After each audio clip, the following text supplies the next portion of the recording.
जे इंधन वाढ केलेला आहे त्याचा निषेध करण्यासाठी काँग्रेस पक्षानं देशव्यापी आंदोलन करत आहे। आज बघायला गेलं तर सर्वसामान्य शेतकरी गोरगरीब माणूस कंबरड मोठेला आहे, जगणं मुश्किल झालेलं आहे।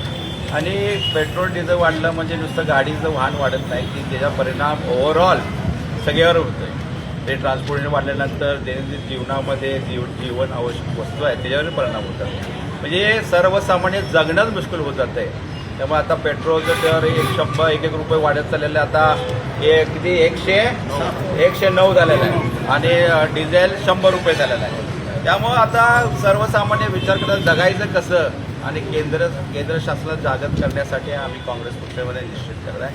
आणि केंद्र शासनानं विचार केला पाहिजे की रस्त्यावर लोक येण्याच्या अगोदर जरा महागाई कंट्रोलमध्ये आणलं पाहिजे, नाहीतर परिस्थिती वाईट हातातून निघून गेले तर शिमलासारखं परिस्थिती होऊन या देशामध्ये एवढीच आमची परिस्थिती आहे। आणि सर्वसामान्य जे लोकांनी भाजपला सरकार सत्तेत बसवले आहेत त्याचा विचार करून हे सगळं महागाई जरा कमाई आणा पाहिजे आणि सर्वसामान्यांना शांतीने जगलं पाहिजे, हेच आमचा उद्देश आहे काँग्रेस पक्षाचा।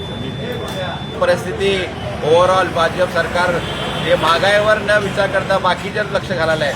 आणि नीट पेपर असू दे, आता परिणाम आता त्यांचा हांडा भरत होत चाललेला आहे, म्हणजे परिणाम आता देशानं कळालं की भाजप सरकार सर्वसामान्यांचा विचार करत नाही, नुसतं ठराविक उद्योगपती म्हणजे अंबानी अदानीचा विचार करते।